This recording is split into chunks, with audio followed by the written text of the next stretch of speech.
घर में इस जगह पर रख देना।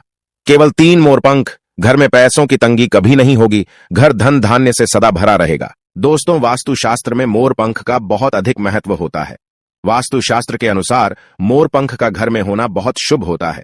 यह जिस स्थान पर भी होता है वहां की नकारात्मक ऊर्जा को नष्ट कर देता है। शास्त्रों में मोरपंख को सुख समृद्धि का प्रतीक माना जाता है। यह अत्यंत चमत्कारिक होने के साथ ही घर के वास्तु दोषों को भी कम करने में सहायक है। लेकिन वास्तुशास्त्र में मोरपंख को घर में रखने के नियम बताए गए हैं।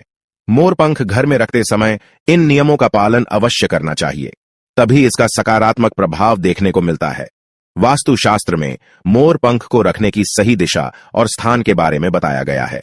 अगर आप अपने घर में मोरपंख को उसके निश्चित स्थान और दिशा में रखते हैं तो यह घर के अंदर की नकारात्मक ऊर्जा को खत्म कर देता है। मोरपंख घर में रखने के बहुत से फायदे हैं, लेकिन धन संपत्ति के आकर्षण के लिए इसका सबसे अधिक उपयोग किया जाता है। अगर आपके घर में पैसे की तंगी है, धन का खर्च अधिक होता है, घर में पैसा नहीं आता है, तो आप अपने घर पर मोरपंख जरूर लेकर आए और उसे सही दिशा में स्थापित करें। यह निश्चित ही आपके धन में वृद्धि करेगा। वास्तुशास्त्र में घर में कितने मोरपंख रखने चाहिए, इसका रहस्य भी बताया है। आइए जान लेते हैं मोरपंख से जुड़े महत्वपूर्ण वास्तु नियम। दोस्तों, सबसे पहले हम जानते हैं मोरपंख के धार्मिक महत्व के बारे में। हमारे प्राचीन शास्त्रों में मोरपंख को इतना महत्व क्यों दिया जाता है? दोस्तों, हमारे प्राचीन पुराणों में मोरपंख को एक चमत्कारिक यंत्र माना गया है। इसका प्रयोग कई प्रकार की तांत्रिक क्रियाओं में भी किया जाता आ रहा है। तंत्र साधनाओं में इसका प्रयोग करके सम्मोहन, शत्रुनाश तथा बुरी शक्तियों को नष्ट किया जाता था। इसके अलावा ज्योतिष विद्या में भी मोरपंख का प्रयोग किया जाता है। ज्योतिष शास्त्र में मोरपंख से जुड़े उपाय भी बताए गए हैं।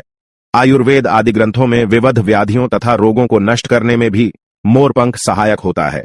मोरपंख घर से बुरी शक्तियों को दूर तो रखता ही है, साथ सर्प आदि विषैले जानवर मोरपंख के भय से घर में प्रवेश नहीं करते हैं। इसीलिए वन में निवास करने वाले लोग इसे अपने घर के पास रखते थे।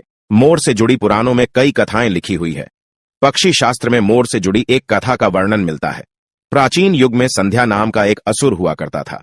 वह बहुत ही शक्तिशाली और बड़ा तपस्वी था। गुरु शुक्राचार्य से विद्या प्राप्त करके संध्या नाम का असुर देवताओं को अपना शत्रु मानने लगा था। उसने ब्रह्मदेव और भगवान शिव से वरदान प्राप्त किया और बहुत अधिक शक्तिशाली बन गया। उसके बाद उसने स्वर्ग पर आक्रमण किया और कई देवताओं को बंदी बना लिया। लेकिन उस असुर को पराजित करने के लिए देवताओं ने एक योजना बनाई और उसके लिए उन्होंने मोर की सहायता ली। सभी देवता और 9 ग्रह मोर के पंखों में विराजित हो गए, जिससे मोर बहुत ही अधिक शक्तिशाली बन गया और विशालकाय रूप धारण करके उस मोर ने संध्या असुर पर आक्रमण कर दिया। इस युद्ध में